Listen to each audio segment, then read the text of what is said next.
Hello, and welcome to the Common Geeking Program. We are a book club style podcast where each episode we discuss a different topic from our own geeky and nerdy perspectives. I am your host, Jeff Leavitt, and this week we are going to be taking a look at The Batman, the new one. There's been lots of things that have been named Batman or The Batman or variations thereof. The new movie, the one, the Robert Pattinson Batman. Batman 2022? Yeah, that one. And this time around, I'm joined by two fellow nerds who can introduce themselves. Hi, I'm Jocelyn. You just heard me talk right there. Hi. I am Vengeance.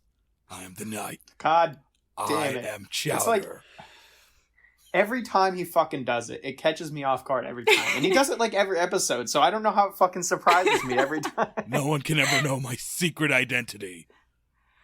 Okay. This is a fucking really easy one to see coming, too. Yeah. Goofy playboy, Taeemul Chowdhury. Oh my Oh, god.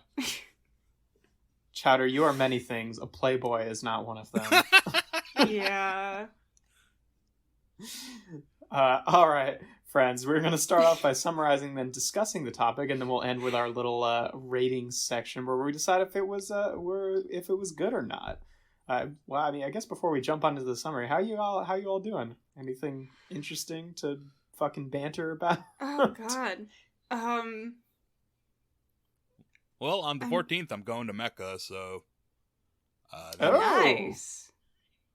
I am very, very nearly done with a really dope show. Well, yeah. Oh. And it should be out soon-ish. I don't have any actual information, so I can't say more than that, but it is a very dope show. And it's been a lot of fun. I've been on it since 2020. So, yeah. Been real. Yeah, we haven't heard about this at all. Jocelyn's been keeping her secrets adequately. I've mentioned it very, very briefly to you guys off stream, but yeah. It's right, yeah. But yeah, that's all I have going on. Well, that's exciting. Yeah, we're finally wrapping things up, and I have other stuff going on for a bit on it, but like, I'm just excited for it to potentially air, because it's very dope, and then I can talk about it, and it'll be great. But that's all I can say for now. Well, good shit. I hope it's Batman. Tangential. Probably not Batman. Oh, okay. I just have to tease out more secret information from you by just playing hot and cold and guessing random things. I can actually say, because certain things have been announced. Is it that Harley Quinn show? It is not Harley Quinn show. I'm not on the Harley Quinn show. Paul Dano is a confirmed voice on our show. Oh, right. Yes. Yeah. Okay. I was like, you know that. this. I have to like skirt around certain things, but he has been announced to be officially on it. So it's very cool. And he did an incredibly good job on both this and on Batman. So yeah. Right. Well, speaking like, of honestly, Paul Dano, yeah. he was my favorite character in the movie, he was man. So good. Yeah, I mean, we can get into this later, but just the fucking casting in this movie was so on point. Yeah. They knew what they were doing. But yeah, let's hop on into the summary and kind of go over the whole plot of the movie here.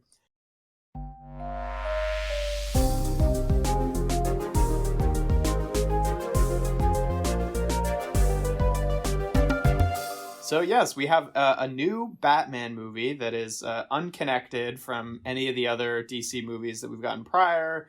It seems like DC is kind of winding down in terms of trying to push their Marvel-style DCEU, or if they're going to do that, are maybe going to take their time and start at an appropriate pace with this movie. I don't know. Or there's nothing. Or they just use Flashpoint to just rush it along. Not learning anything. Honestly, or they can just be like, everything's in a multiverse, so we can do whatever we want, whenever we want, and you guys should just have fun. Enjoy the movies. That kind of thing always irritates me, though, because like I feel like most people have an understanding about different universes, like that don't necessarily have to be in the same canon to be like everyone fucking understands that, like, you know, that, like, the Tim Burton Batman movies are not in the same universe as the fucking Christopher Nolan Batman movies. Like, you don't have to fucking explain away why there can be two different actors playing two different, you know, like, it's the same kind of thing that made me mad a long time ago about, like, fucking doing Days of Future Past, where it's just like, oh, we're doing this whole thing so we can change around the canon. I'm like, or alternatively, you could just make new, better X-Men movies. Yeah. We would all be chill with that. Like, you don't have to make it all make sense together, because it doesn't make sense together in the slightest. I could fucking go on and for also hours like about the fucking like X-Men it sounds like Marvel might just use the old cast for the MCU X-Men, and it's like, don't. Well, I don't know about that, because I heard rumors, and it's like, oh, I hope not. Like, the only thing that we really know about that is that Patrick Stewart is showing up in the Doctor Strange movie, but I don't know if that's going to be just like a nod, or like, because, you know, we also have fucking Ralph Boner from WandaVision fucking not being that universe's Quicksilver, so I don't know. Anyway, we're not fucking talking about Marvel, we're talking about DC. But not really DC, but we're just Batman in general.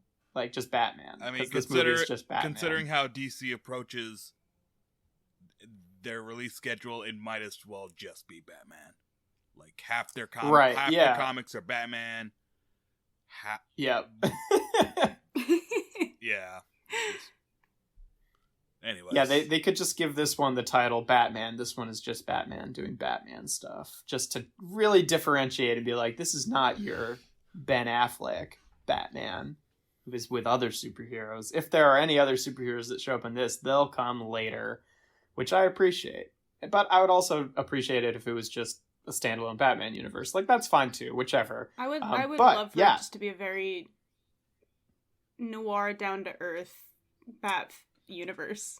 And we finally get Bat Family. That's all I want. I want Bat Fam. Give me a story with Bat Fam. Yeah, really.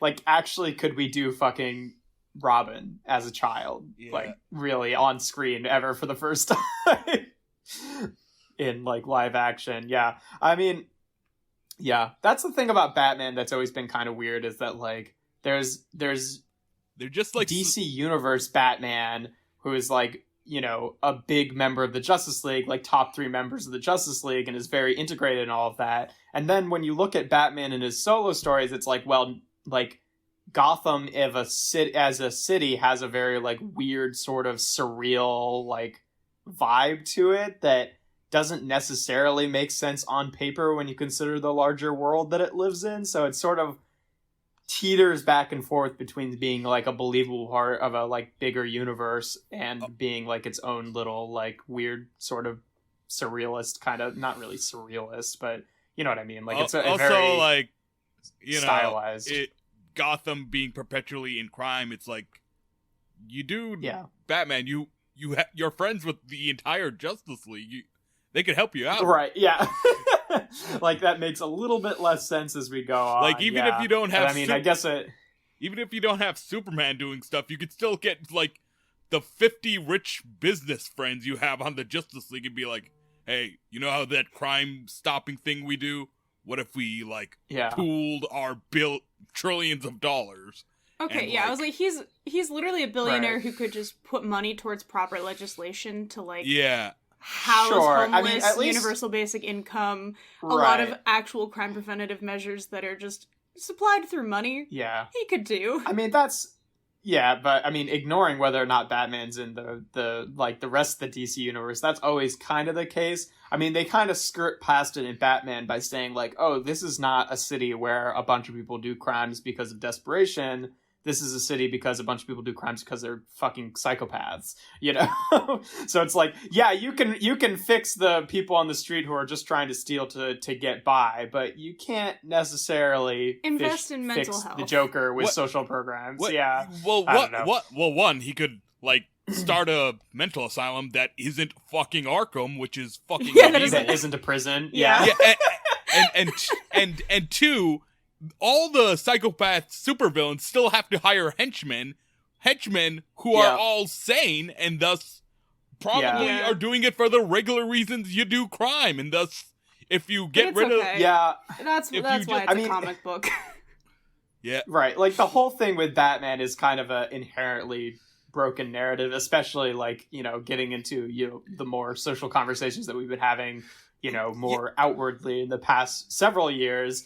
But, like, also, you know, it is unrealistic in some of its core premises, too. It's just like, yeah, why is this city filled with a bunch of people who just broke and decided to become crazy costume supervillains? Like, you know, so there's some suspension of disbelief that has to happen, but yeah, no, I feel like...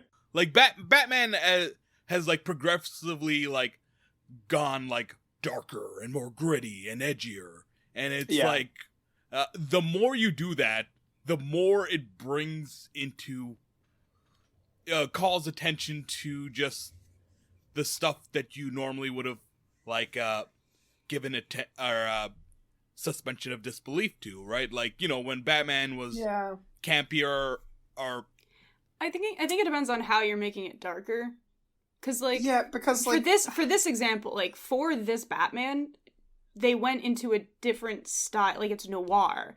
So it's this heightened sense of drama where it's our suspension of disbelief is brought back because you're like, in a noir they over dramatize how stuff is anyway. So it helps you bring that back in that sense for this way of doing it darker. If you're just making it dark to make it dark, it's harder to do that. But if you're putting it into a genre that helps facilitate that, it sets you up for better success, in my opinion. Yeah, I get that, because, like, on the flip side of that coin, though, like, I prefer Batman being a little bit darker than the other superheroes, just because, like, I don't know, my favorite Batman is always, like, you know, the DC animated universe Batman, who is definitely, like, you know, a lot more serious acting than the other heroes. And the campier Batmans, like the Brave and the Bold stuff, or, like, you know, the Adam West stuff, it kind of just, like, why are you Batman? You might as well just be, like, you know, some goofier thing. Whereas, like, the Bat is supposed to be, like, a dark inversion of superhero. I don't know. But, like, even in Batman the Animated Series, you'll have, like, villains doing, like, stuff that, you'll have, like, characters, like, doing, like, James Bond-ass stuff and, like, having these giant, intricate traps. You know, like, it's still a heightened reality. Like, it's more of the, like, when you make him camp instead of a dark, brooding, overly dramatic guy, I feel like you do kind of take away from the Batman. Like, I agree with kind of with Jeff of, like Adam West movie is, like, okay, but, like, I enjoy getting to be like, look at that emo edgelord. Yeah, no. Right, whereas just, like Adam West that's is just fun like... about like, him. that's something I feel about, like, this Batman movie, The Batman, Robert Pattinson Batman. Like, it strikes that balance between, like, the dark, broody emo boy and, like, just being kind of goofy. Like, this movie has, like, these moments of humor that are, like... There's one moment that is the best comedic timing, and it's just my favorite moment of the entire movie. There's a moment where something that finally happens. I don't want to spoil that part, but then it just has his dad's voice going, and I approve this. I'm Bruce, whatever his name is. I'm whatever Wayne, and I approve this Thomas message. Wayne. Just after a very, like, intimate moment, and you're just like, thank you.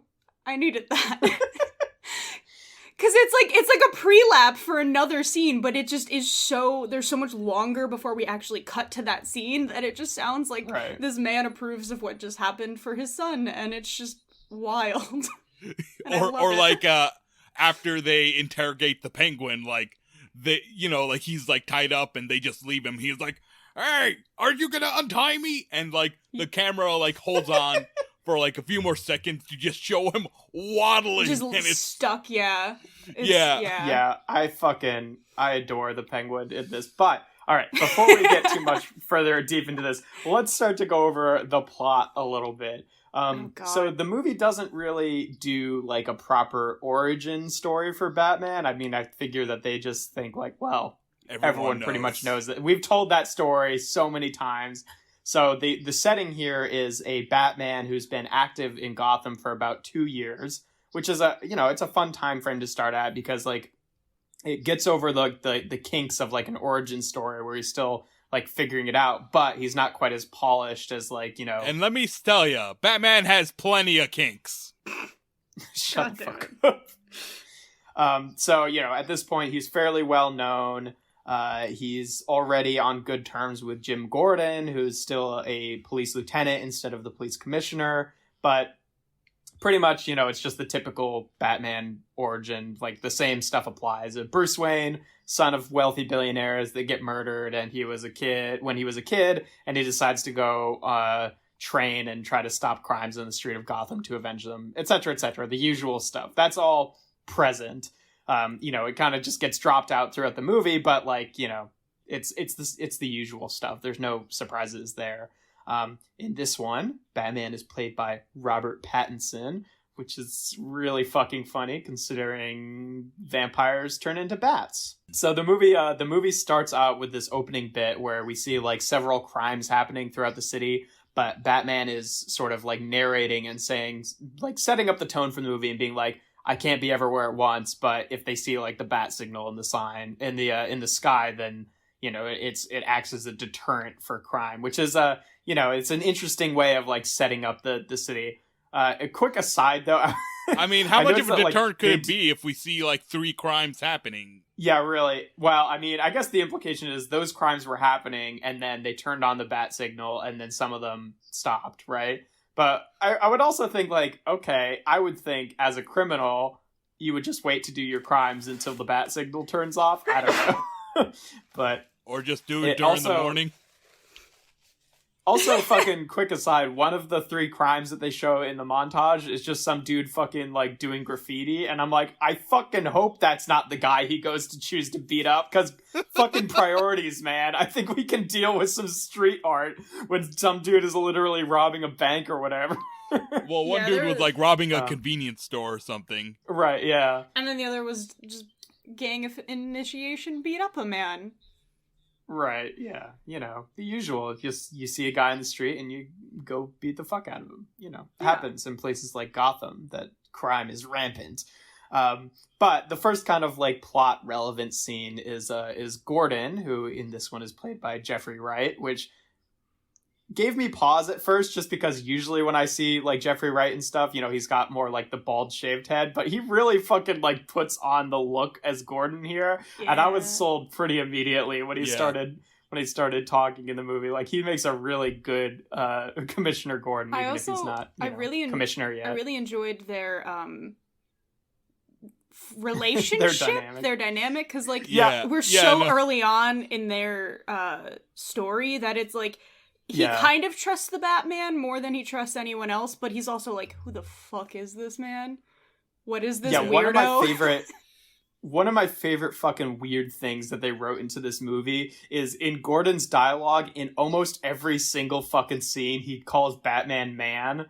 So he's just like, hey man, we gotta go, or what, like that kind of tone. But it's like almost every line of dialogue that he has with Batman, he says that, or at least every scene. And I was just like fucking cracking up through the entire movie, because I really like this idea of fucking casual Jim Gordon just being like, hey man, we gotta, it's like clear that they're like, they're kind of like equal partners in the scenario, whereas like previous depictions, like with the Gary Oldman Gordon, it's just like, oh, he's working on the inside, but really he's kind of working for Batman, or they're doing their own things. But it's clear here, it's just like, oh yeah, Gordon and Batman are just talking as equal partners who are trying to detective this shit out together. This is a dude he trusts to bring in that's not part of, like, he's like a for-hire detective kind of a guy. Yeah, right.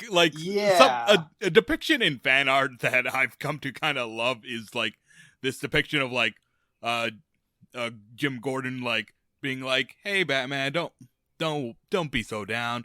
You want some orange slices? Want some apple juice? Like just this want to solve some murder. Want to solve some murder. Just this very paternal relationship to Batman, while Batman's just like Robert Pattinson. Batman is just like being like, okay, yeah, and like being all sulky and stuff. eats one orange Well, slice. it's also just like, it's a different dynamic too when it's just like, okay, yeah, Gordon is the lieutenant, but he's not like high enough up yet that he's got like responsibilities that directly conflict with the things that Batman is doing. So they're very much like on the same page. Like there's no question, no conflict between them at all in the entire movie. They're just like on the same page. I'm working from the inside, you're working from the outside the entire time, and it's very, you know, it almost reads as if like they were in on it from the beginning when he decided to be Batman, which I don't think they're implying. No, because he does have a moment where he doesn't know who he is. Like they kind of make it apparent he has no idea who this Bat under the Bat mask is. But I do like that the only tension in their relationship on that level is the like Gordon to the rest of the police, because he's just sitting there sticking his neck out the entire time for this weirdo, and everyone else is very like I really do love that they don't downplay how weird it is that this man in a leathery costume is just slowly walking around a building looking at clues. Right. Like everyone finds like it this weird. Is not a superhero movie. You know, this is not a superhero world. Like this is unusual what he's doing. Yeah. And I really enjoy that they just let us sit in how awkward it is for someone to start to be a vigilante. Because it is. Yeah.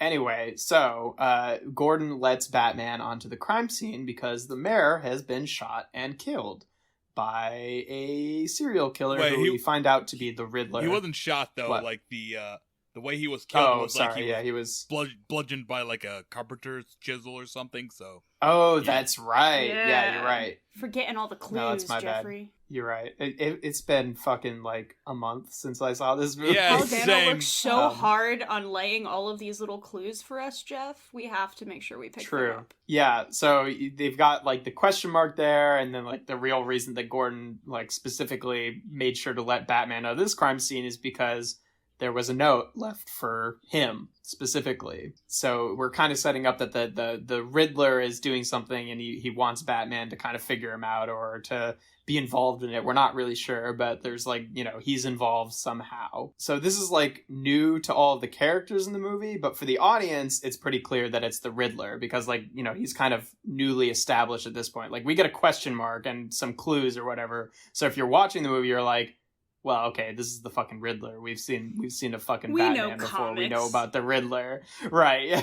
But you know, he's not like an established character in the universe, is what I'm saying. They're not like, oh, here's this clue, therefore it must be the Riddler this time. Like the Riddler's a new guy on scene in this universe. Then kills the current police commissioner, Pete Savage, and this again, he leaves another fucking note for Batman. So it's starting to set up like, okay, this guy is not just like a one-off murderer, like he's a serial killer, and they're trying to figure out like the connection between the police commissioner and the mayor. Meanwhile, while all this is happening, we have this, you know, after the mayor was murdered, obviously, they're sort of gearing up to, you know, go back into elections. And the main standout candidate is a woman who's, I forget how her name is pronounced in the movie, but it's spelled, it's Bella, and then it's spelled R-E-A with an apostrophe L. Real? Wait. I think it's Real. Real, yeah. Pronounce it. I don't know if she's a character in the She's supposed to be like the real down-to-earth person. She's keeping it real, you know? Yeah. Right. It's a very heavy-handed. Beautiful and real. Yeah. It's a very heavy-handed joke, and I love it. She's supposed to be like the main kind of like progressive candidate. And, like, although, one of the first things we see from her. Although, like everything we hear from her is like just kind of neoliberal as. Yeah, just it's very like it's very generic talking points, honestly. Yeah, we're gonna fix Gotham, and it's like, okay, but how? Yeah, I mean, but there is also the backdrop of like this movie seems to be set like.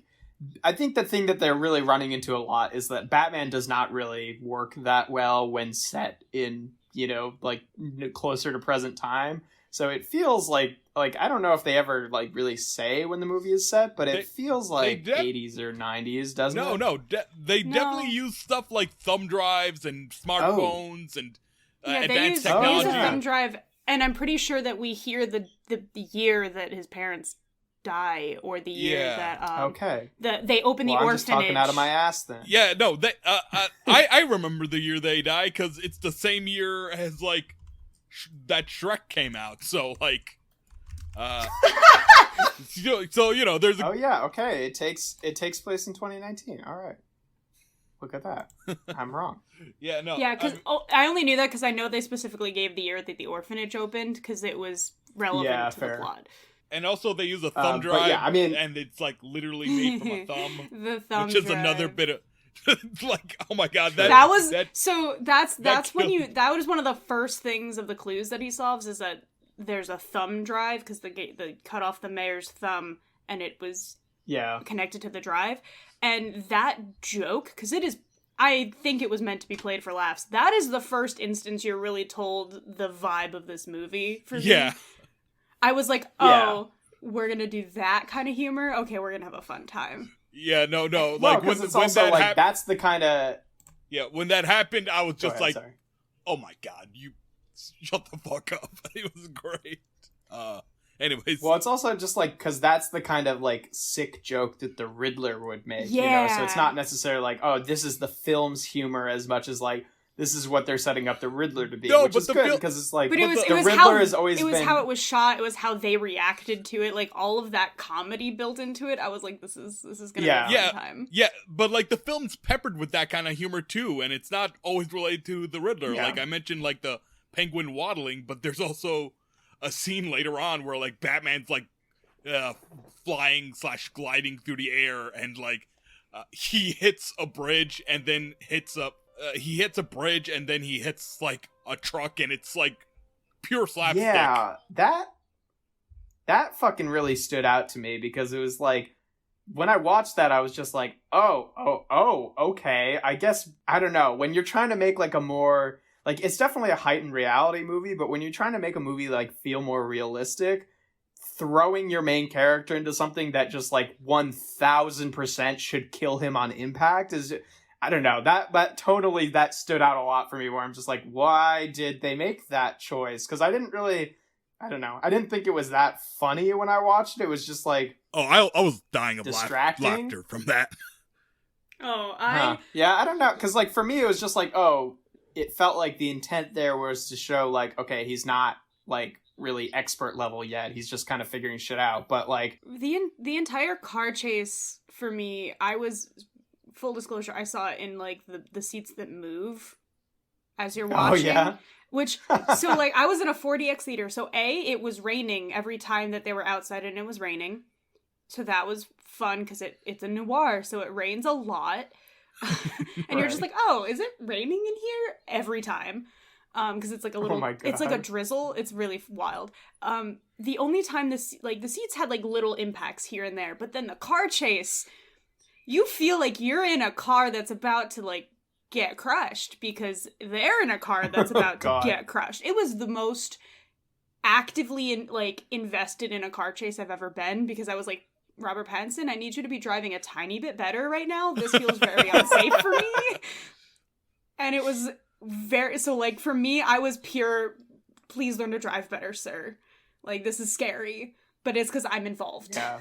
But that's a very specific way of viewing this movie. For me, it's just like, okay, there's a certain level of like, you know, superhero suspension of disbelief, like, oh yeah, they get punched up and tossed around a lot, then I can accept, or whatever. And usually it's like, okay, the character has superpowers, so like, you know, I can accept that they're, you know, part of their superpowers might be that they're a little bit more durable than a normal person. But to have like fucking normal human being Bruce Wayne barely wearing any kind of like real armor, I mean, his armor is like bulletproof, but like to have him fucking like fly down with a hang glider and then get like whipped up and then smacked by a truck, and I'm just like, that really kind of pulled me out of it, because I'm like, I know how you feel, this because is like cartoon levels of you should be dead and we're just ignoring it kind of thing. No, I get how you feel, because like, you know, in an earlier scene, you know, Batman was like trying to disarm a bomb, and the bomb like blows up in his face, and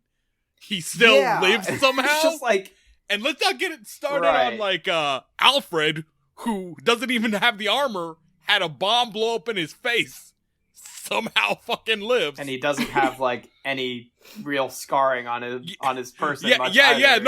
His makeup's still immaculate, Alfred. Yeah, so there's some stuff like that I feel like, I don't know, like, I'm fine with that kind of stuff if the movie, like, I'd be fine with that kind of stuff in, like, a Tim Burton Batman kind of movie, because it is so much more, like, heightened reality, whereas this feels like it's attempting some kind of groundedness, and then to, like, toss in things like that, where it's just like, okay, we all know, like, how human bodies react to things like that, right? Like, you know, it feels very, like, I don't know. It pulled me out of it. But anyway, enough about that. So yeah, we've got our candidate here, and, like, part of the thing that, you know, kind of characterizes her is one of the things that she does is she starts lecturing Bruce Wayne about how he's not doing enough for the city. And it's supposed to be like a, you know, dramatic irony kind of joke thing where it's just like, I mean, we know that he's doing a lot for the city as Batman. So to get, like, you know, you really could be doing more for the city is supposed to be kind of like a funny kind of line. But at the same time, it is sort of like setting up this,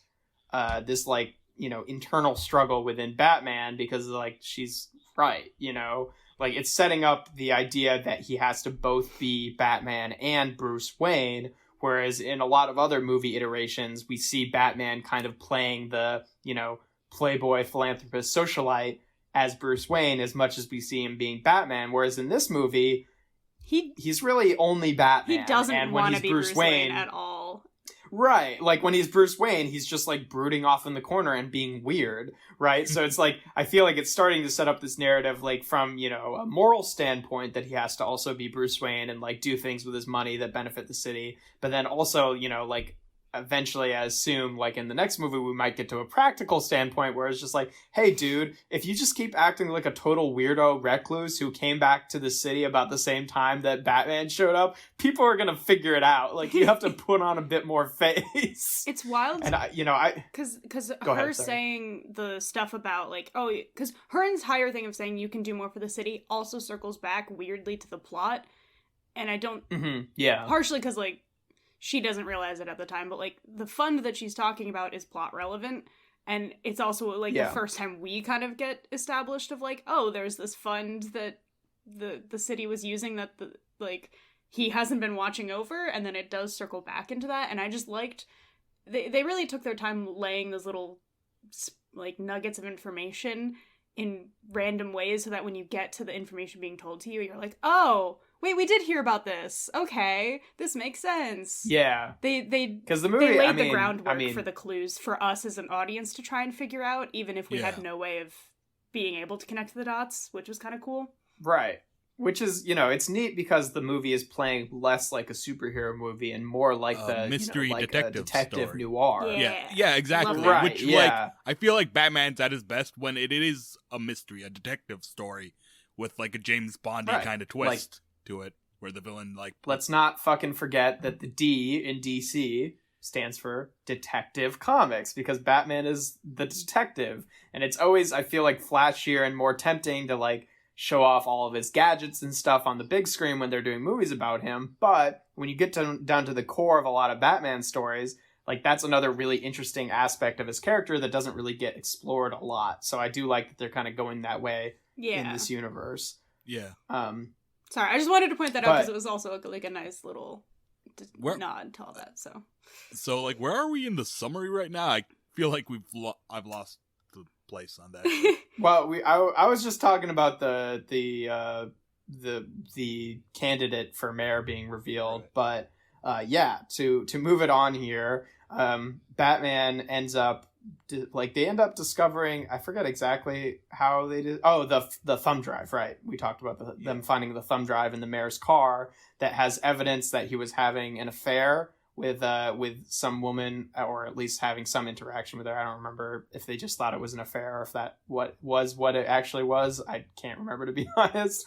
But they see him interacting with this woman, Annika, who we get introduced to later, at the Iceberg Lounge, which, if you're at all familiar with the comics or any other iteration of Batman, the Iceberg Lounge is the nightclub that is run by the classic Batman villain, the Penguin, who is played by Colin Farrell in this movie with a bunch of makeup and prosthetics, and is such a good character in this movie. The best character in the movie, honestly. He was.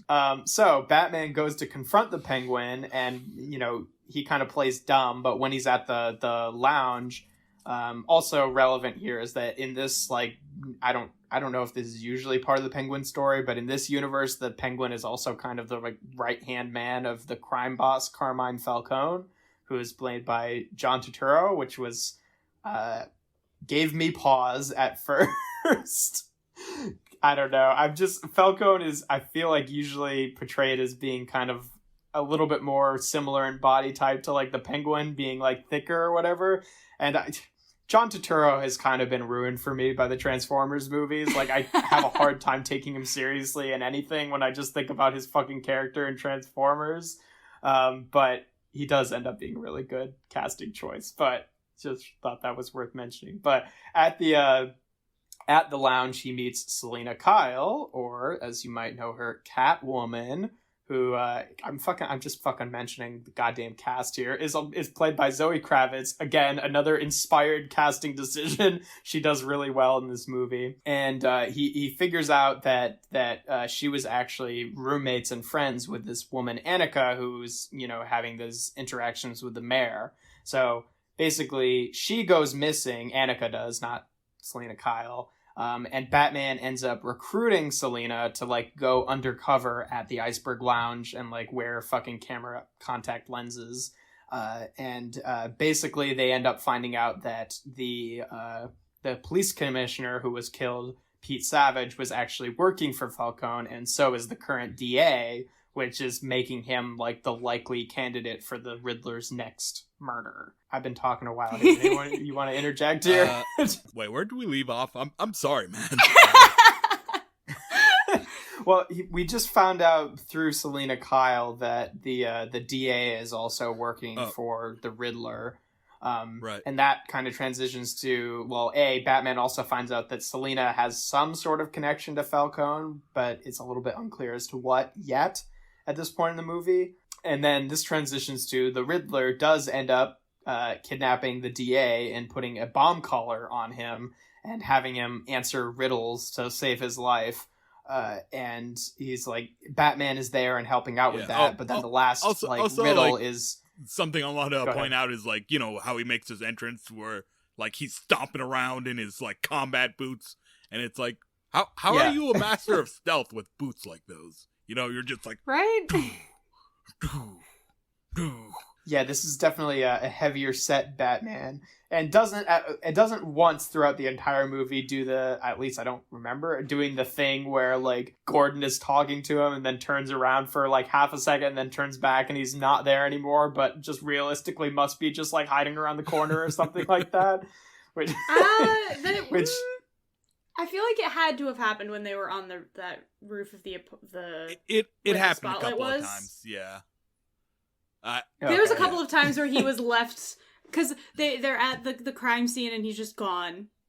There was one or two times, and every time he was just kind of like, how did he? Like you can tell that Gordon was also like, how did he do that? Because he's less like annoyed and more just like, fucking how. The plot kind of thickens here because the last riddle and the one that the DA doesn't answer and ends up getting him killed is the Riddler is trying to find out who it's going back in time a little bit and talking about how like Falcone's rise to power, because the previous crime boss who was sort of in charge was, forget his fucking doesn't really matter. The important thing is Falcone like wrenched power from that dude by like because like he got busted and Falcone didn't, so now Falcone's running. And he kind of like made sure the city. Yeah, he made sure that the other guy got busted and put. We don't find that out until we don't find that out till later. Like you know, right? The Riddler is like basically trying to find out the identity of the. Or maybe, I mean, he might already know, but he's trying to lead them in that direction. Yeah, he's trying to get everyone else to realize who's doing what. Right. He's like trying to rat out, you know, And it's really funny because, like, the clue he leaves is a rat with wings, right? So they're talking about, like, the rat within Falcon's, or, like, within the organization. Yeah. And the entire time, they're like, a rat with wings. It could be a pigeon. And I'm just sitting there screaming at the fucking screen, going, a bat! A rat with wings is a bat! Yeah, no, that was assholes. one of the things that I think that was the only clue that was really dumb. Yeah, like, you know, they're like, well, in Spanish, like, my first thought is same as you, bat, and they're like, well, in Spanish, that's a euphemism for pigeon, and okay, I've actually heard that euphemism before, too, so, but then they're like... But also, the Spanish was wrong. The Spanish was super wrong, and I love that Penguin had to point that out to them, no, but like... Well, Andy Serkis pointed it out, and he just fucking ignored it. Their line of logic is a rat with wings, a pigeon, but what else could it be? A penguin, and they go after penguin. Right, yeah. So like maybe the penguin was the rat, and he's got wings, and then they go after the and then they go after penguin, have a car chase, finally like tie him up, interrogate him, and penguin's like, "Am I the only one who knows Spanish? El rata is wrong. It's la rata." And it's also just really funny too, because like this is another reason that I fucking love the Penguin in this movie, because he just keeps saying all the things that I'm thinking, right? Because they're interrogating him, and he goes, "A rat with wings. Do you know what that sounds like to me? A bat. That sounds like a bat." I'm like, "Thank you, Oswald." Yeah, and like eventually they're like, "A rat with wings, like a falcon, Falcone," and I'm like, "That's no, you're stretching it too much." Well, but yeah, also they were stretching it, but that was the answer, wasn't it? Yeah. Well, no, yes and no, but like also him pointing out the L was wrong was just for them to be able to figure out fucking URL. URL, right? That's a fucking website. It was a fucking website, and also that exact thing. Like, that website was something that they had done as a ARG before the movie came out. Yeah, it's like a real website that you can go to and like answer and there riddles, had been right? stuff on it prior to the film's release. So when I saw him type that in, I was like, wait, that was part of the ad campaign. Yeah. And now the website has like sequel relevant riddles and stuff, I guess. Fun fact. That's exciting. But, so, I mean, I forget the exact order of events here, but I want to kind of just, like, push through the plot a little bit so we can start talking about it more. There's also the Riddler, like, he ends up targeting Bruce Wayne, and then he, like, leaves evidence for the Batman there that suggests that, you know, Thomas Wayne was corrupt because, like, before the Waynes got killed, Thomas Wayne was running for mayor. And we find out that basically there was like a reporter who was like threatening to reveal the fact that, you know, that Martha Wayne had previous like which she was like previously in an asylum for like mental health reasons, and we're led to believe initially that Thomas Wayne hired Falcone to kill the reporter. And then we find out via Alfred, because, you know, Bruce is obviously freaking the fuck out about this. Although, like, I feel... we find out from Alfred... Go ahead. Yeah, finish what you were saying first. Yeah. we find out from Alfred that, you know, Thomas Wayne, like, you know, made a mistake, basically, and just wanted Falcone to, like... you know, to like threaten the guy or whatever, and it was still not great, but he didn't want him to kill him. And then when he actually killed the guy, he was like, okay, I'm gonna bring you down with me, and I'm stepping down from, you know, trying to be mayor, and I'm gonna like let them know what happened, like let the police know what happened. And then it's the implied that Falcone then, you know, murdered the Waynes so that he couldn't reveal that, and that's what got Bruce's parents killed. And like I feel like that's a real fucking cop out. Like I don't know. I definitely feel that way. Like, well, one, there's this running theme of like, you know, finding out that like the systems or the things you put your faith in are corrupt. You know, like Batman finding out that finding out that the police are corrupt and being controlled by Falcone. Riddler finding out that Batman doesn't see things the same way as he does. Honestly, I liked... It's all over the place, and like Thomas Wayne is kind of felt like the linchpin to that, where Batman has to question, wow, the thing I became Batman for kind of sucked. Maybe I should think about why I do this. But also, also there was an entire moment where, I actually kind of liked that he had to reevaluate everything he knew about his family, because his dad's a billionaire, so there was probably some actual susness there, and for him to have to address that is nice.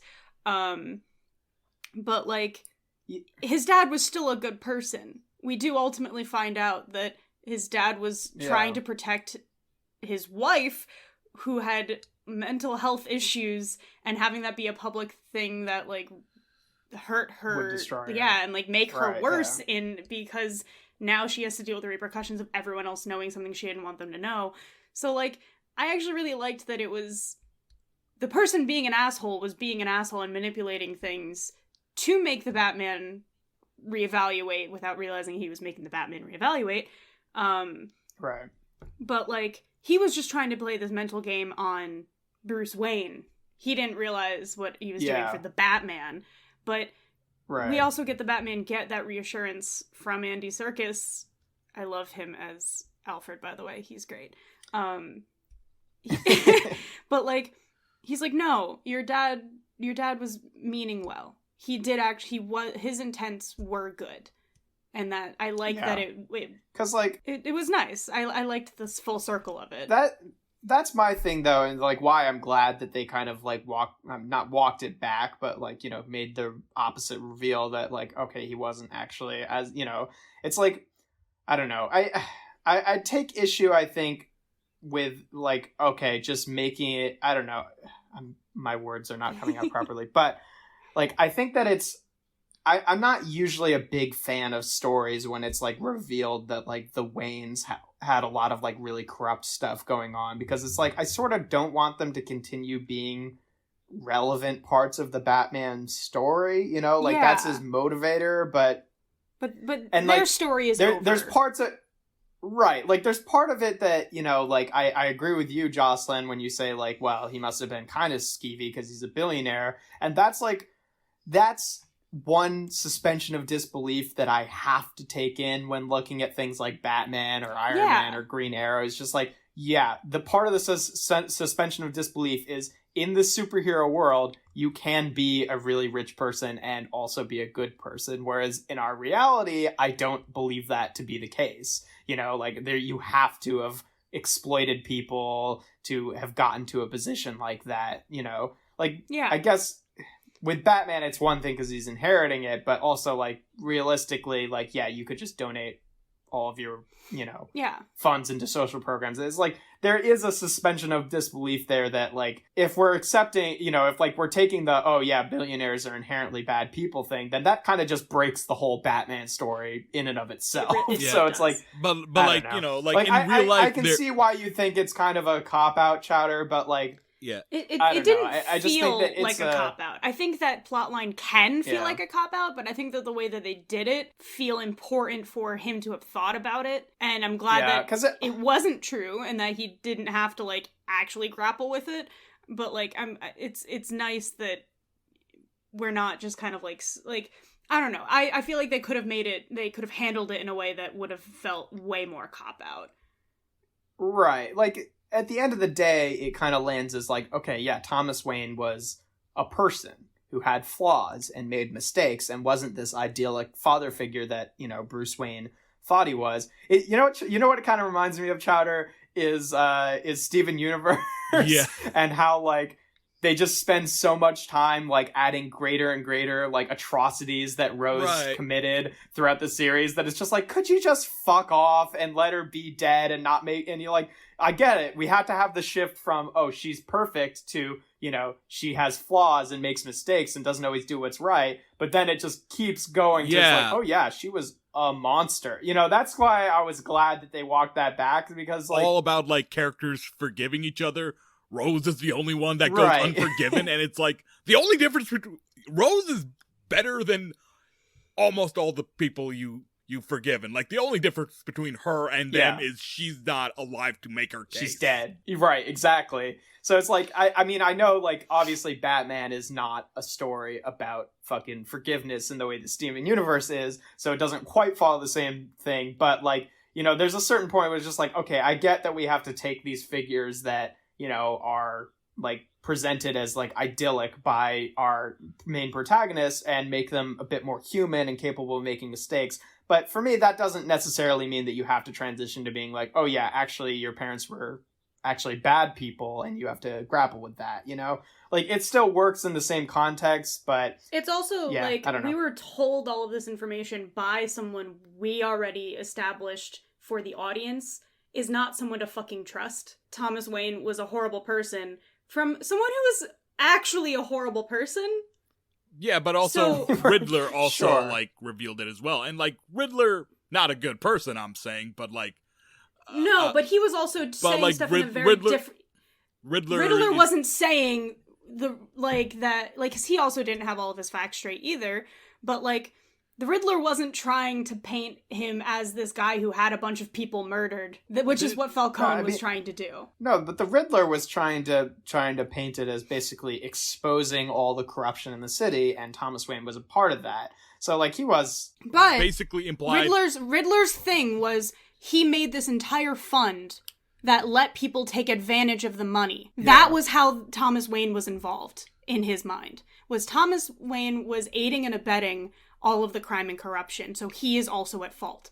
That is what the Riddler was saying. The Riddler was not saying Thomas Wayne hired hitmen to have people murdered because they were going to talk bad about his wife. Then why would Riddler bring up the dead journalist? Like, the reason he brings up the dead journalist alongside Thomas Wayne. Because he knows that there was corruption involved in getting that journalist murdered, and he wants us to figure out who the fuck did it. I mean, because it was either Falcone or Bruce or Thomas Wayne hired someone. It's one of those two awful people had something happen to this journalist. I don't remember the exact details. My recollection of it is that the Riddler is trying to expose that Thomas Wayne also was responsible for getting this person killed. Yeah.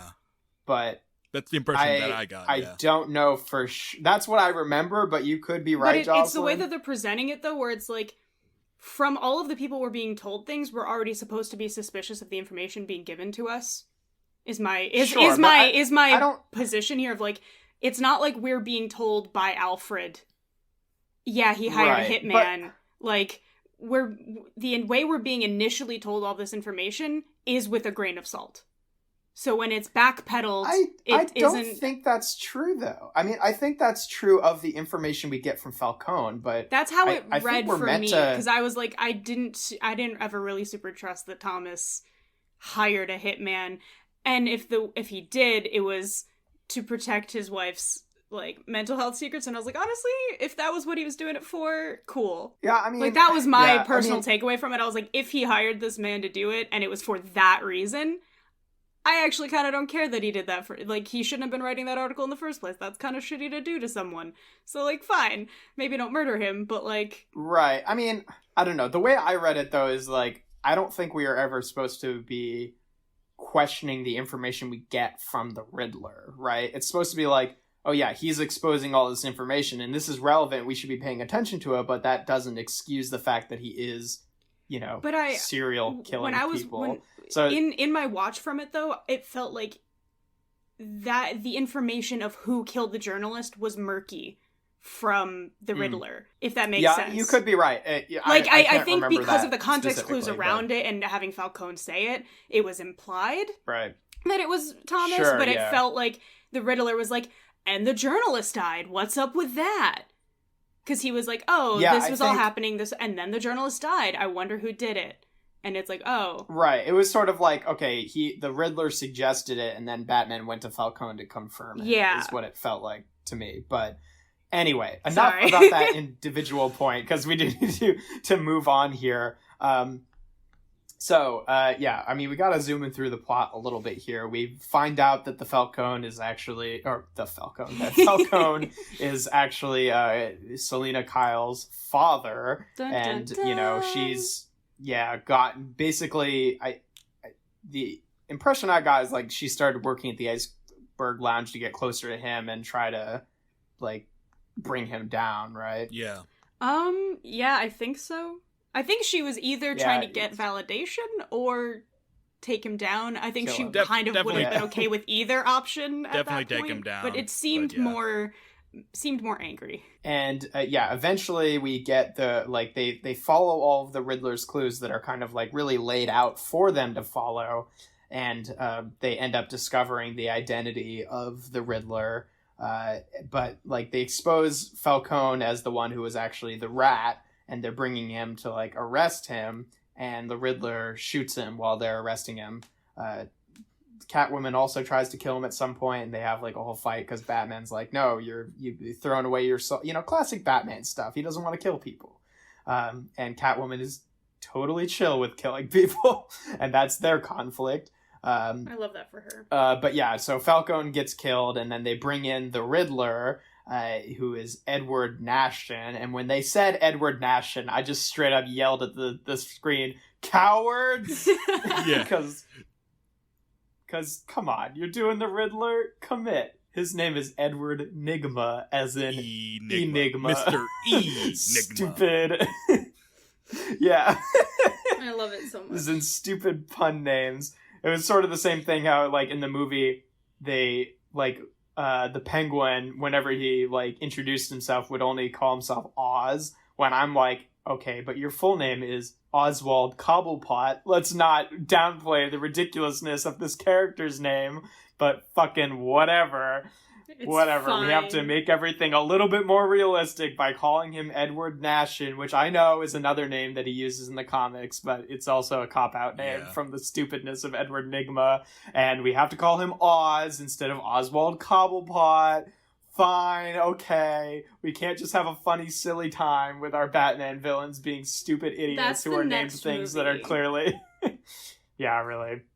Anyway, that was just my... I was like, oh, fuck so, off. yeah, anyways, Falcone gets shot by Riddler. They catch Riddler, and, like, Batman's in, like, some sort of interrogation room with... jail? Arkham, right? They bring him to Arkham, yeah. They bring him to Arkham, and, like, Batman's, like, questioning him, and, like, But, and Paul Dano gives one of the best performances of his life. Yeah, no, it's really freaking good, man. I really love that moment where he's just saying, like, Bruce Wayne, and we're like, oh, fuck, he's figured it out, he's cracked the code, and then he keeps saying that, and then he transitions to, like, Bruce Wayne is the only one that got away, but you can still get him because we're partners here, and then it shifts to, like, oh, fuck. He wasn't, like, leaving the Batman clues as, like, toying with him. He was trying to communicate through the Batman because he thought they were on the same fucking, like, righteous mission or whatever to clean up corruption. Yeah. And Batman's like, oh, okay, well, I mean, good he doesn't know that I'm Bruce Wayne, I guess, but... But also, oops, I got Falcone murdered. Oh, fuck. Yeah. Yeah, I mean, like, okay. And he's just like, no, I don't do what you do. Yeah. And then they have this moment where they're basically realizing that they are not on the same page. And, like, and he gets so really mad at the Batman, and I love it. I love that, like, breakdown where he's like, oh, no, he's like, oh, you're an idiot. This isn't how it was supposed to... Something like that. It was great. Also, can we just say, like, so Batman, he's like all, I don't kill people, and yet he so obliviously leads people to their death. Like, one of the riddle that Falcone, the riddle for Falcone was bring him to the light and he will see justice. And, like, Batman just, like, brings him under a street light. Like, yep, nope, don't. Yeah, like he's arrested and. Yeah. And he didn't even realize that that's what he had done either, is my favorite part. And he's like, I told you to bring him into the light. He's like, oh yeah, you did. Like, his realization. It's another thing. Are just so good. It's another thing that it feels like, okay, we're setting up a inexperienced Batman who is learning through trauma. Yes. Like, how his mistakes will affect things. And I like that because it's like, it's transitioning to, like, yeah, he's not going to, like, even 2 years into the job be like the fucking contingency upon a contingency detective that Batman ends up being eventually, like, these are the things that maybe will bring him to that point. Like, I don't know for sure that they're gonna, like, really pull it that way in the next movies or whatever, but it's laying down the seeds to make all of that realistic. Like, he is a very unpolished Batman. I think it's also very important to say, side note, that this is not the end of the movie. There's still more. Oh yeah. Which is wild that we've caught the Riddler and they've realized they're on different pages, and yet there's still more movie. Yeah. Basically, Riddler reveals that he has a bigger plan. He had a bigger plan where, like, he floods the city by blowing up some floodgates and dams and stuff. And, like, Batman's like, New York City. Shit. It's fine. And Batman's like, oh, shit. And then, like, there's also a really important part where they're, like, when they finally find the Riddler's house, because that's where he shot Falcone from, they realize he's been a vlogger, and that he had... or he's, like, on the deep web. He's on the deep web, and he posts his videos on the deep web, and has, like, I think they say he has, like, 400 followers. 500 followers. Wow, that's so many. Yeah. And they actually say that that's a lot of followers in the moment. And I'm just sitting there like, that's not a lot of followers. That's not. Well, but we then find out that they're part of this plot when the dam breaks. Like, they're part of the We Are Legion kind of a thing. And, like, and you're like, 500 followers all in the same city might be kind of a lot, though. Yeah, you know, if it's Gotham, which is... New York City is one of the most high population cities in the United States. And if Gotham is New York City... This is another one of the reasons that I had the impression that the movie was set, like, you know, in the 90s or early 2000s or something. Because, like, the internet just doesn't seem to, like, really exist, either than, like, a tool that is used from time to time, rather than how the internet is in the real world, which is, like, the internet is, like, 3/4 of our fucking society is also, the internet. I think the bigger thing for this was that 500 followers isn't a lot until a large portion of them are holding guns. Yeah. Because 500 people with guns is a lot. Granted, I think but, like, we only really 50, see, like, a dozen, like, people at the... Yeah, but, like, that's still a lot of people, like, to realize there could potentially be up to 500 people involved in this, that is a lot. Yeah. And I think they kind of, like, for me, it was a really funny joke that then had the rug pulled from me when I realized the implications of it later, and I was like, oh, that's why they said that line. Because it led me, like, I had that funny moment of, like, oh, that's not a lot of people. Oh, shit, that's a lot of people, actually. Yeah, like, that's a lot of people for a job, but that's not a lot of YouTube followers. But yeah. Well, I mean, it also, like, it's like, I get why they made that number, because it's like, okay, that's a lot of followers for someone that we've never heard of. Yeah. You know what I mean? In terms of, like, how is this not on our radar? A normal amount of followers, then someone would have reported it. Yeah.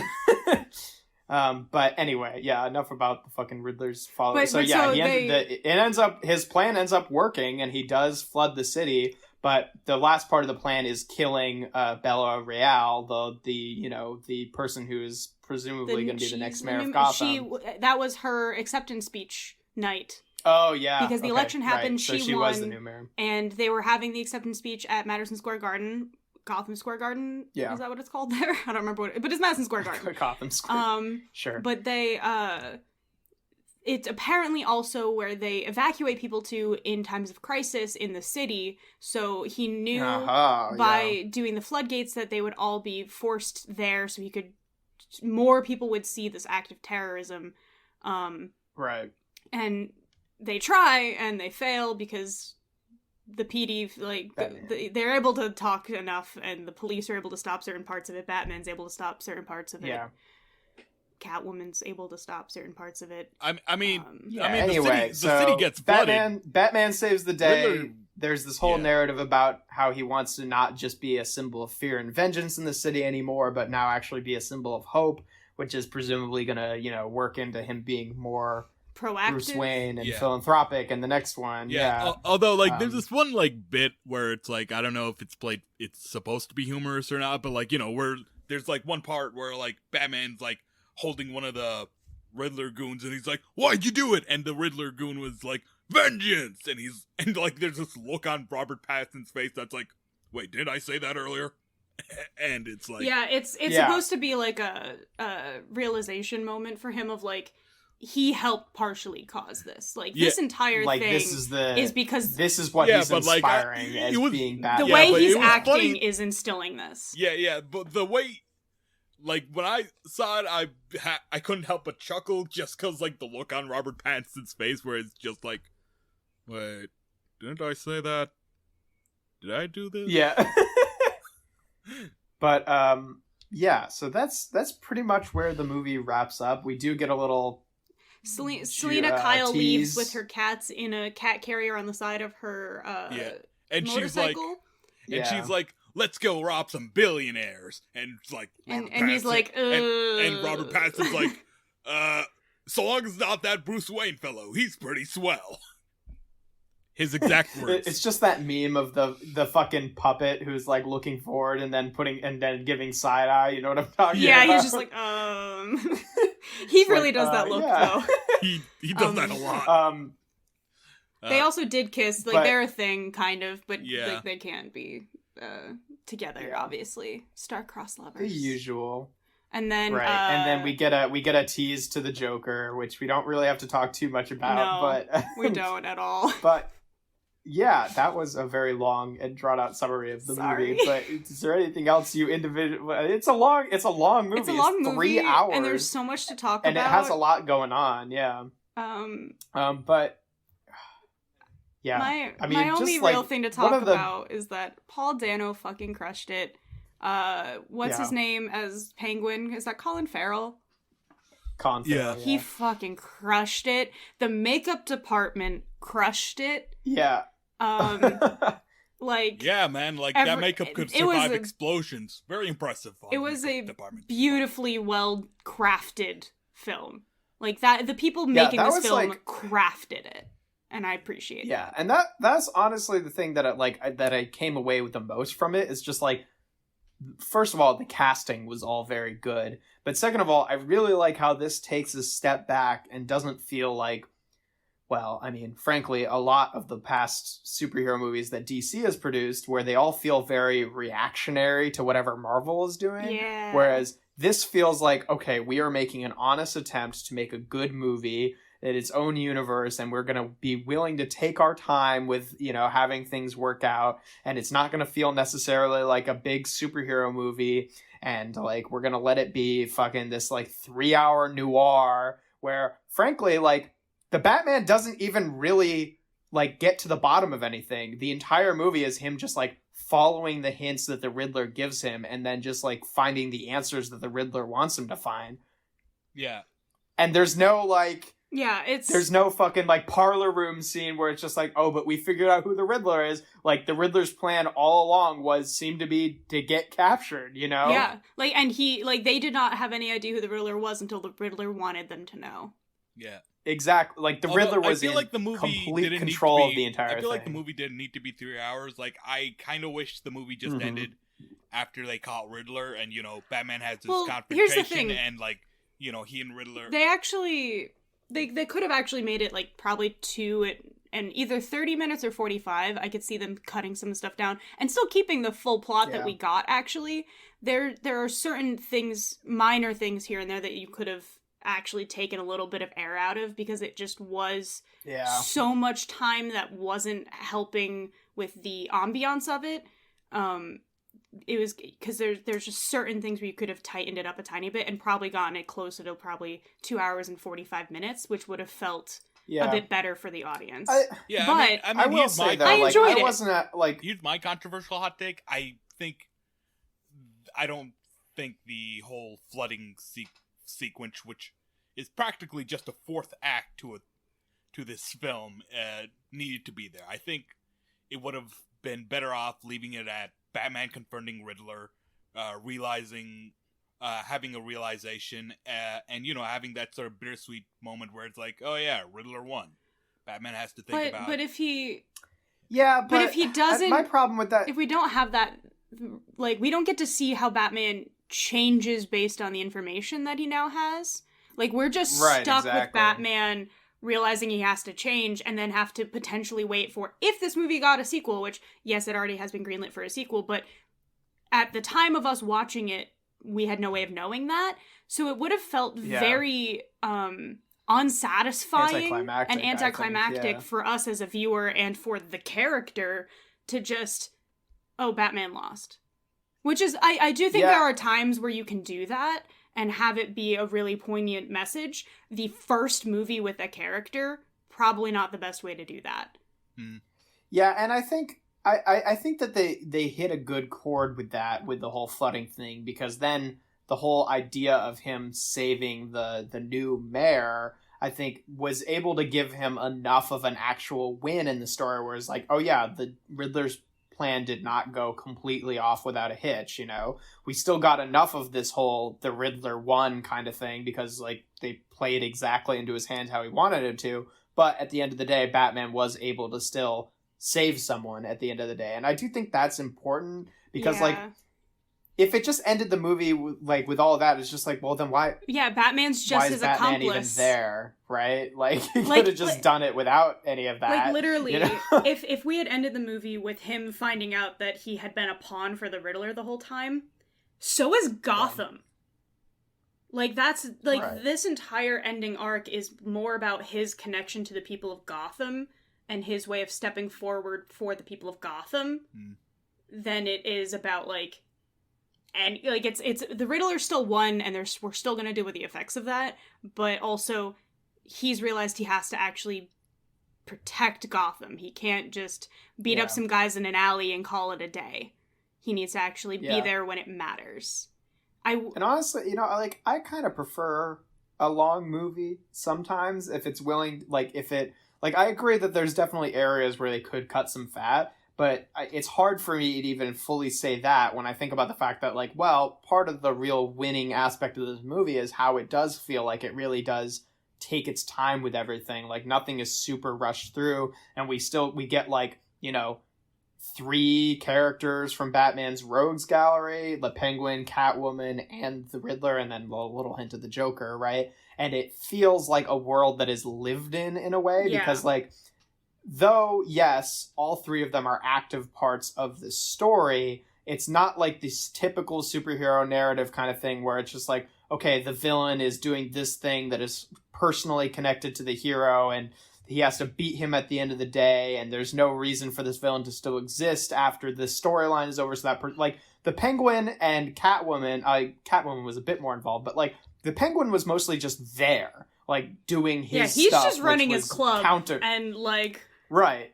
And, like, he's still a bad guy, but he's not like, oh, I'm trying out to get the Batman the whole time. He's just like, I'm trying to do my thing, and the Batman is sometimes getting in the way. Whereas, like, as opposed to, you know, all the villains being, like, very highly motivated to just break the hero, you know what I mean? Like, it felt like all 3 of them had their own kind of, you know, things that they were trying to do, which Batman would get in the way of, but, like, it doesn't feel like it would be weird to see any of them again. You know what I mean? Whereas, like, usually how it goes in a lot of superhero movies is, like, they end up killing the villain at the end, or the villain ends up dying in some way because, like, well, that person's story is really complete at this point. Like, we've seen what it does for the heroes.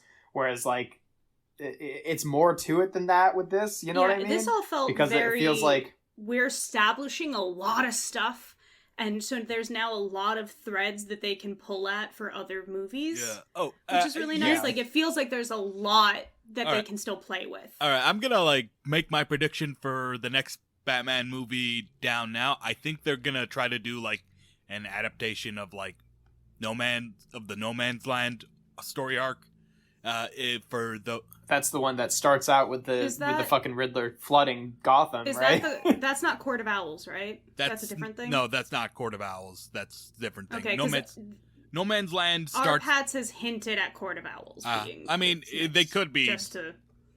I mean, like, the basic gist of No Man's Land, you know, has a lot of room to, like, do what you want with it. But, like, you know, in it, like, all the bridges in Gotham are blown up, and, like, Gotham basically becomes isolated, and the government's like, you know what, this is a lost cause, fuck it.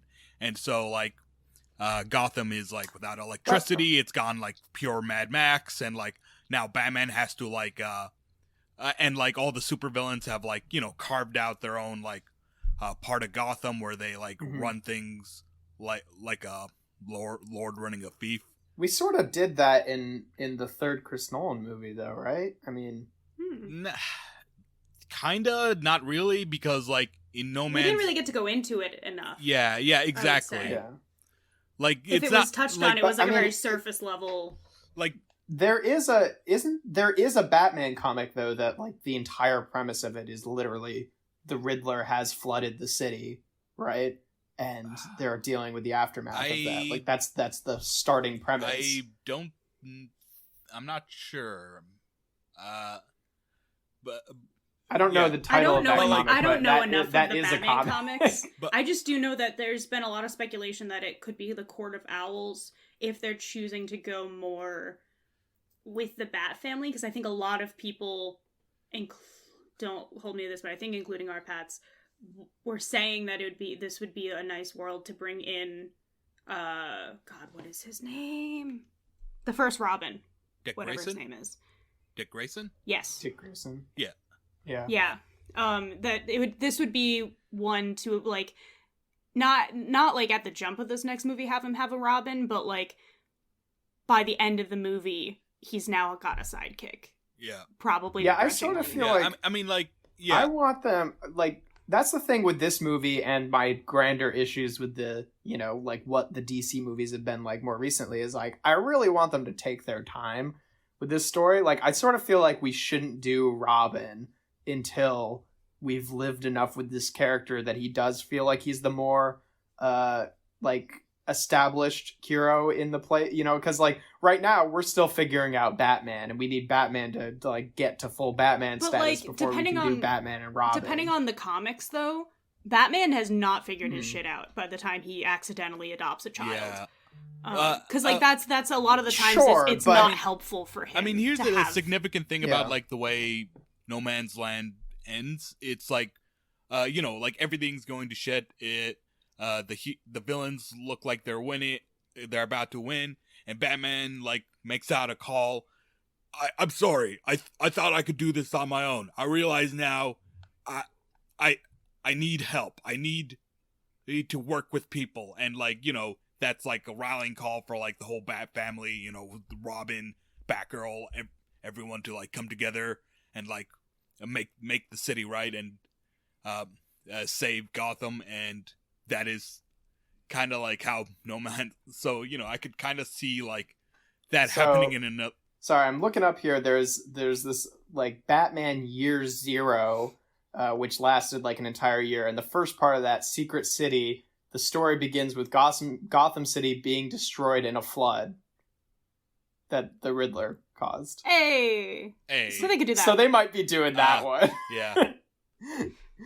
I don't know much more about it than that, but this is just one of those worlds where I believe that this Batman could accidentally get one of his Robins killed. Oh man, if they fucking did a full on.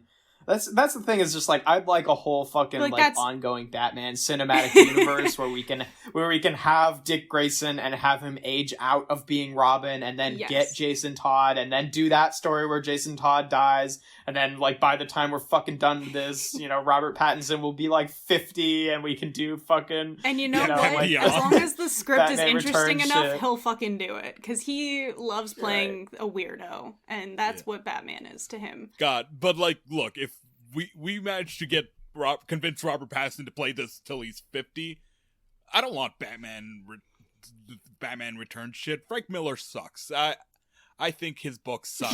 Fair enough. All his books suck. People overrate him. No, if we get 50-year-old Robert Pattinson playing Batman, I want Batman Beyond. I want to see him like training like Terry McGinnis and like. Oh, that would be so good. I would love that. And, you know, frankly, it's kind of the right time to do that story, too, because, like, you know, the like, main movie-going, like, product purchasing demographic is kind of where we're at right now, and that's like one of the cartoons that we all grew up with. Yeah. So it feels like it's like, you know, I could see them going that way eventually, but you know, they haven't done anything with Batman Beyond, and it's like, what? It's like this ball of potential that you are just leaving on the table. Like, you know, there was like this comic DC made that they called Batman Beyond, but it had nothing to do with Batman Beyond. Like, it was like, I will say in the animation circles that I'm in, that a lot of my Batman friends were alluding that this movie reminded them a lot of Batman Beyond. Like, they were like, if I were to pick an animated Batman movie or like series and like any of the animated Batman stuff, it's more Batman Beyond than like whatever that other one is that everyone loves. I definitely agree with them on that, yeah. And they're like, it's much more. So I feel like they could definitely start picking things from up on that track. Yeah. All right. Well, anyway, we've been going for a while, so you guys want to move on over to the rating section? Sure.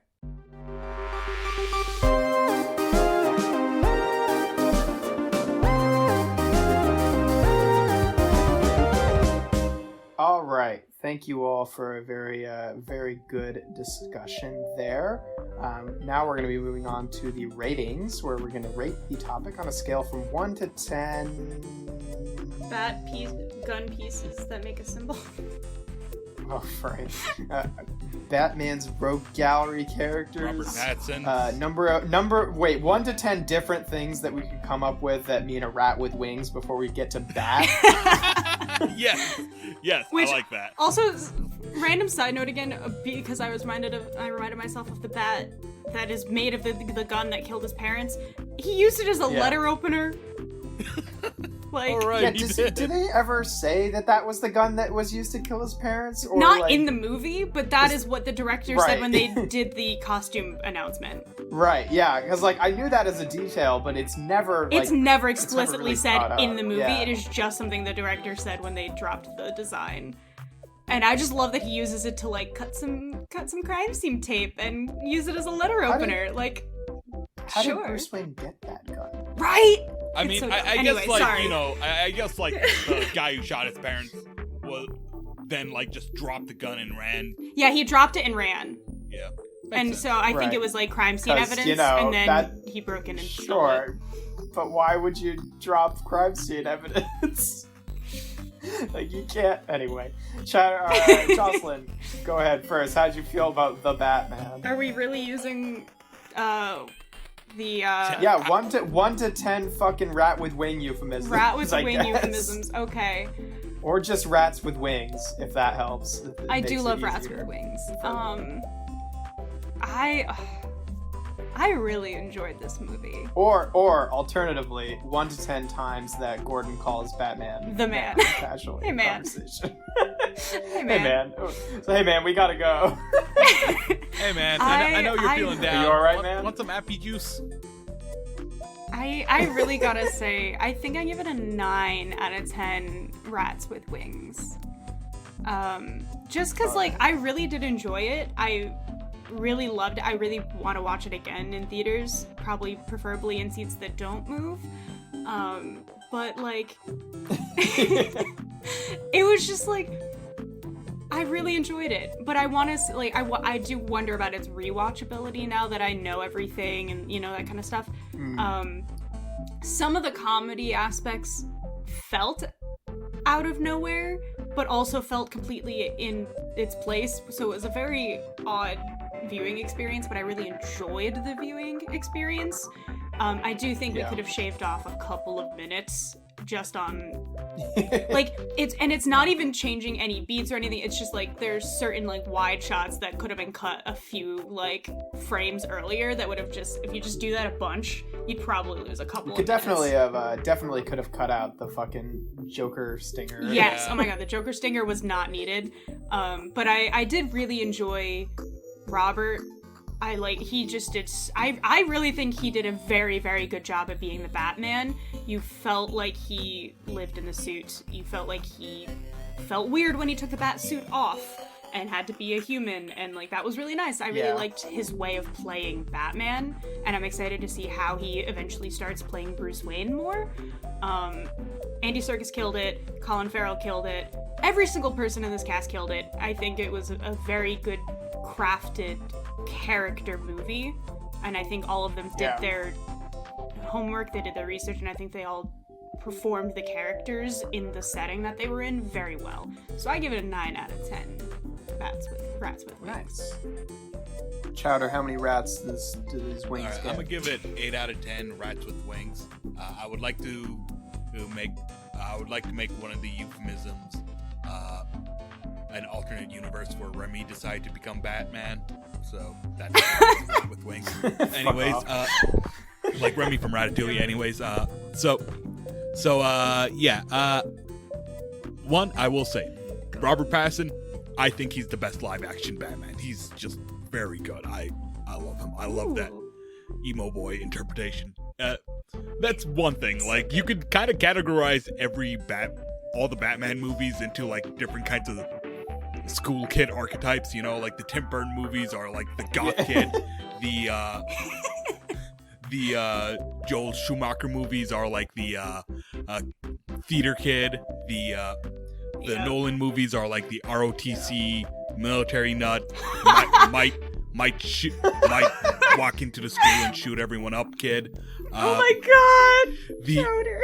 Jesus Christ. Then The Snyder here we are with our emo kid. The Snyder movies are definitely the jock, and yeah, exactly. This is the emo kid. I like a Batman movie that's actually a mystery and like detective story. And like the bits of humor actually really hit with me. I love. Yeah, I don't know. I think it's just very well executed. Even if I feel like the flooding scene is unnecessary, it doesn't actually overcome the things I like about this movie. So yeah, definitely solid. Right. Nice. Yeah, and as for me, I think I'm probably also landing at a 9. I can't say. I still think that like on a movie as a whole, I think my favorite Batman movie is still probably The Dark Knight. Like, it's just such a good movie. This one, I think, has the potential for a movie in this series to be better than The Dark Knight, but I still feel like, I think I like this, the universe that they're setting up here the best out of anything we've seen so far. I just need to see more of it to, like, really confirm that, you know what I mean? That's fair. But yeah, no, I mean, like, I like that it wasn't a typical superhero movie, and it took its time with things. I like that we just had some rogues running around the city, kind of doing their own thing, not, like, the most plot-important characters. Because I like that idea of, like, oh yeah, Gotham is just filled with a bunch of psychopaths that are just doing their own thing, right? And it feels a little bit more lived in, rather than, like, making each character, like, a huge, pin in the narrative, even if they all had relevance in the narrative. But like a Penguin especially, right, like could have been filled by any other person. Like he wasn't, there was no resolution to the story with Penguin. He just was there and then wasn't the biggest problem, so we stopped talking about him. The casting choices in this movie I thought were truly inspired. Like, I loved Jeffrey Wright as Gordon. I love Zoe Kravitz as Catwoman. Like, the only one that I, like, honestly, like, Robert Pattinson did great. Like, he was fine, but I think when I walked away from the movie, I was like, that was the one that I was, like, the least, like, impressed with. Like, not like he did anything wrong. It was just that, like, everyone else in the story, I was just like, oh, wow, oh my gosh, wow, Paul Dano, fuck yeah. Whereas Robert Pattinson is just like, yeah, you did what you had to, and it was good, My boy but Paul still, Dano like, fucking killed it. Yeah, Paul Dano was Colin great. Farrell like, as soon as we got Paul Dano announced as the Riddler, I'm like, whatever they do with this, like, that's a good casting as the Riddler. Yeah, no, Colin Farrell as Penguin, fucking fantastic. That interrogation scene was the best. I love it. The reason I like Robert Pattinson so much is because he did so good at letting them act their best. Like, he was a very good sounding board for all of them, which is why they all did so well. Yeah, which is like, very in line with Batman. Like, Batman's always, like, the stoic, silent type who just lets wacky characters bounce Yeah, off he's the good straight man for them to play off of. And I really like this idea in general, too, of, like, him being, you know, not day one Batman, but a really early, unpolished Batman, where he's not quite thinking ahead of the supervillains, and he's not quite, you know, fighting totally as good as he could be and stuff. Like, I do hope that it develops more into the character who's a little bit more, like, you know, superhumanly in control of everything, sort of like how the Christopher Nolan Batman was, where it's just like, oh yeah, he like really impressively does all these things that it's just like, oh wow, this guy's like a living legend. Like, we're not quite there yet with him, but I like that sort of like more humanized version of Batman, and I hope that it kind of evolves into this character who is really more of like this force to be reckoned with, that like a lot of the other live action Batmans have been, even when they haven't like totally earned that yet. So I'm really excited about where this is going, and I think that if done properly and being allowed to like really take their time with building out the Batman beats of the story, I think that this could be like a really, really good live action Batman going forward. And as even if they just stopped at one movie, it was still a really good and entertaining movie. And it explored a lot of aspects of Batman that I think we haven't really gotten proper live action explorations of up until this point. So yeah, that's 9 out of 10 rats with wings. Nice. For this one for me. I do have one other thing that I just realized about this movie. Most of it was made during COVID. Yeah. Yeah, that's wild. Like, yeah, no. Like, this was during 2020. Like, so they had put out like a teaser of like some of the more, like, we know that the scene, the church scene where there was a lot of people, that was all filmed prior to COVID. But like, right, the fact that they were able to pull off this so well and so beautifully that I could forget it was made when actors couldn't.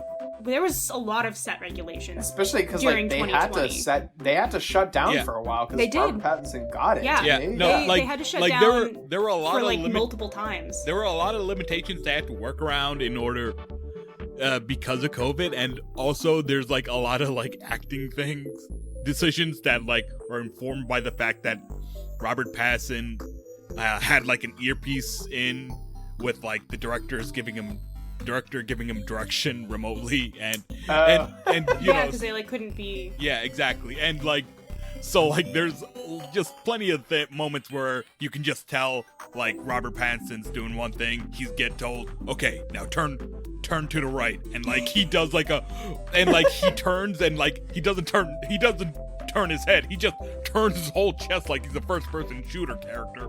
Or two. But I think that the movie. But it kind of works because Batman is so like weird. Anyway. Yeah, but like it's amazing that despite all of the stuff that happened during because this was 2020, so it was like when people actually were putting in real regulations on stuff.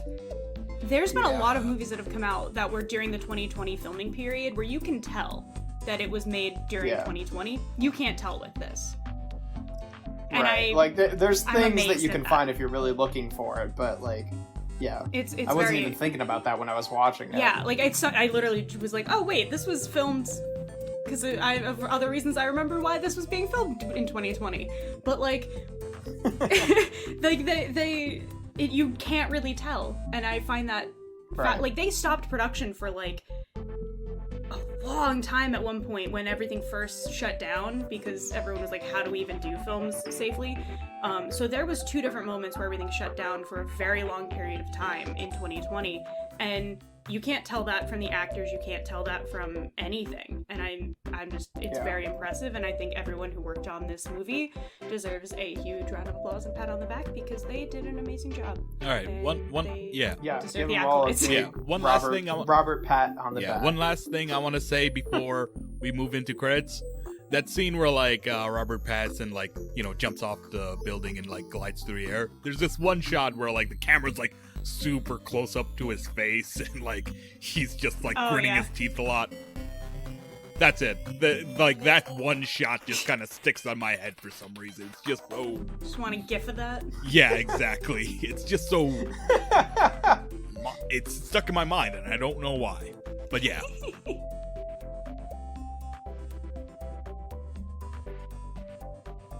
That's it. let's move on to Well, credits. with that, I think we're going to have to wrap it up here. Thank you all for listening to the Common Geeking Program. Again, I've been your host, Jeff Leavitt. If you want to find me on the internet, I have a YouTube channel where I do toy reviews. That's Alchemist Prime Reviews, if that's at all up your alley. But if not, that's okay. And again, I've been joined by Jocelyn and Chowder. Either of you have things you want to toss out there? Guess not. I was like, just try. I should probably go first because I was first in the intros, but yeah. So I've been Jocelyn. My big plugs, as always, are watch Mau Mau Heroes of Pure Heart on HBO Max. Had to think of where that was hosted for a second. It's on HBO Max. There's like 40 episodes. They're all really great. Check them out. And also check out, you may have heard of it, probably not. The Legends, the Critical Role's Legend of Vox Machina on Amazon Prime. It's a really small indie project. Probably haven't heard of it. Check it out. It's really dope. That was a lot of fun.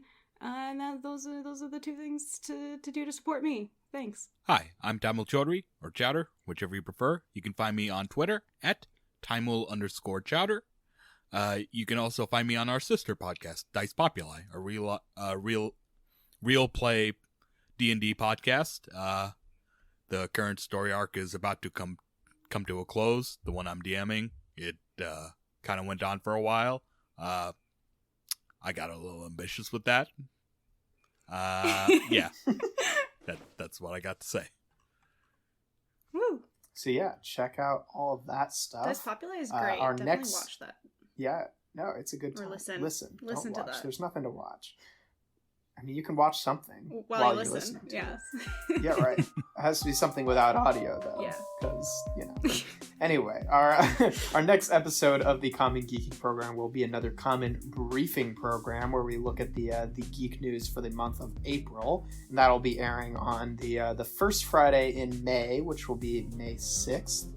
And then our next proper Geeking Program episode will be on or about the third Friday in May, the 20th. So stay tuned for that. And as always, thank you for listening, subscribing, sharing, and everything else that you do. And we'll talk to you next time. Man.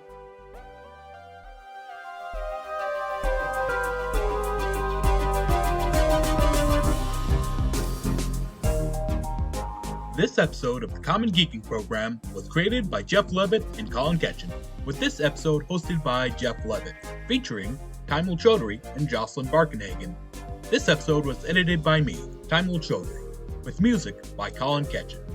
This episode was brought to you by Vengeance, served with a side order of just ice. Anyways, if you would like to know more about us, you can find us on our website, commongeekingprogram.com, or our Twitter, @geekingprogram. Anyways, stay in touch, stay tuned, and thank you for listening to this podcast.